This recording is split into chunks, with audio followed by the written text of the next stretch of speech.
上手な人の真似をするにはどこに目を向ければいいですか？上手な人、巧みな人っていうのがいますよね。で、巧みな人っていうのは巧みな理由があるんですよ。で、この質問、上手な人の真似をするにはどこに目を向ければいいですか？まず、このどこに目を向ければいいのかということが分かったら、もう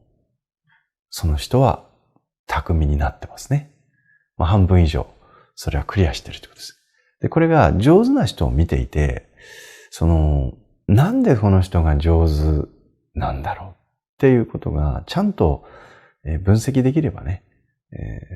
それはもう相当鋭い目を持ってるってことなんですよ。ところがそれができないから、こういう質問が出てくると思うんです。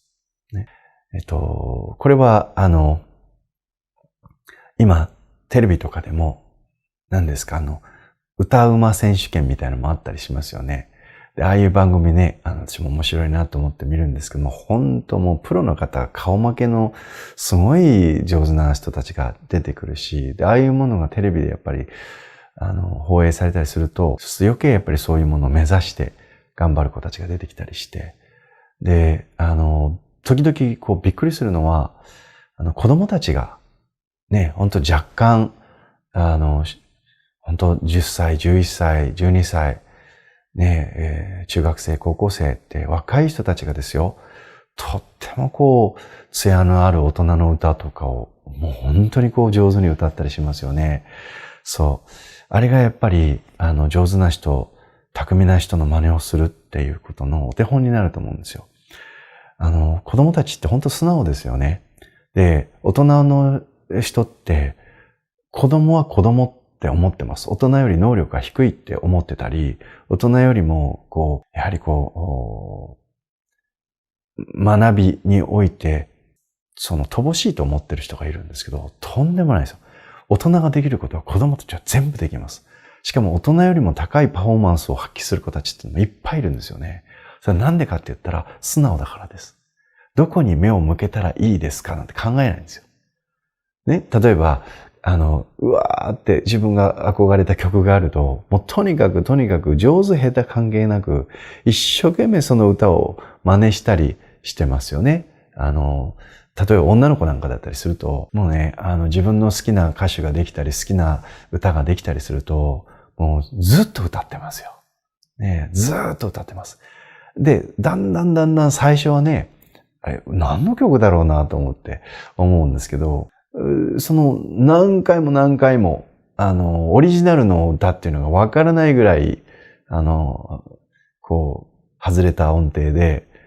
デタラメのリズムで真似をするんですけど、これしばらくするうちにね、だんだんそっくりになっていくんですよね。そうで、気がついたら、もうかなり、上手に歌えるようになったり、で、しかもその歌だけじゃなくて、その仕草とか表情とか、もうそっくりになっていくんですよね。だからね、やっぱり人間って知らないうちに自分の憧れを追っかけて、それを見て、そのように自分もなりたいと思って、それを真似していく。で、この時に子供たちは、どのポイントを見たらいいですかねなんて多分言わないんですよ。ね。なんか全部見て、一生懸命それになりきってやっていくうちに、だんだん、この部分はこうなんだな、この部分はこうなんだなって自分で発見して、意識している場合もあるでしょうし、無意識のうちっていうのもあるでしょうし、その特徴をちゃんとピックアップしていくんですね。で、それでそっくりになっていくんです。ね、親がいい例ですよね。親がいい例です。私も、親のようになりたくないと思って育ったんですけれど、ね、すごく親に反発をして育ったんですけれども、で、昔から、私と、先代さん先代ですよね。私の親をよく知る人から電話がかかってきたりして、で、出ると。そうするとね、あれ、誰かと思ったら親父さんじゃなくて息子さんかって言われるんですよね。副住職の時よくそうでしたね。電話がかかってきて電話取るとね、しばらく話してるとね、この方勘違いなさってるなって、私を父親だと勘違いしてると。で、すいません、私息子なんですけれどって言ったら、息子さんかって。ね、そっくくりだなって。私はあのようになりたくないと思ってるのに、何かその声とか雰囲気とか、やっぱりね、そっくりだなって言われるんですよね。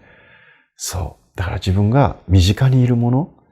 ですから、そういうふうになりたいなと思ってるもの。で、またそうなりたいと思ってなくても親のようになっていくわけですから。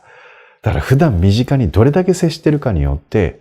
そのようになっていくということがそこでわかるわけですね。だから、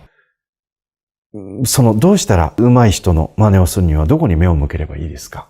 ね。で、これをね、なんか合理的にやろうなんてやっぱ思ってしまうんですけど、それがパポッともうどこに目を向ければいいのかなっていうことがわかるようだったら、これはもうできるようになってるんですよ。それはできないからこういう質問がまず来ると思ってください。じゃあできるためにはどうしたらいいか。これ仏教の中でお釈迦様は善友にはべれって言うんですね。善友というのは巧みにできる人にはべれ。はべるというのはもうずっと一緒にいるということです。そう。だから自分がもし本当にその人のようになりたいと思ったら、その人の声をずっと聞き続け、その人の動きをずっと見続けて、その人のそばにできるだけ長い時間いる。ね、これは直接いられない場合だったらね、今は YouTube とかいろいろありますけど、ずっと見てるうちにですね、だんだんその特徴、憧れに向かって憧れのようになっていくんですよね。そのようになりたくないと思って育つ親にすら似てくるんですから。ましてやそのようになりたいと思っていったら、やっぱもっと似ていくんでしょうね。ですから、上手な人の真似をするにはどこに目を向ければいいですか。とにかく善友にはべるっていうことです。でね、一切の批判をせずに子供のように素直に、ね、その人の動き、その人の声、ね、それをですね、やっぱり、上手な、こうなりたいなって思いながらずっと時間をかけていくことによって、そのようになってきます。ね、で、そこからですね、ここのポイントかっていうのがだんだん見えるようになってくるわけですから。ね、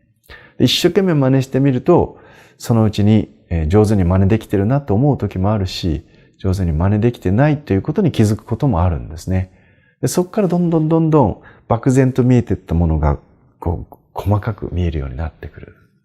まず時間が必要ですね。善友にはべるっていうのがポイントです。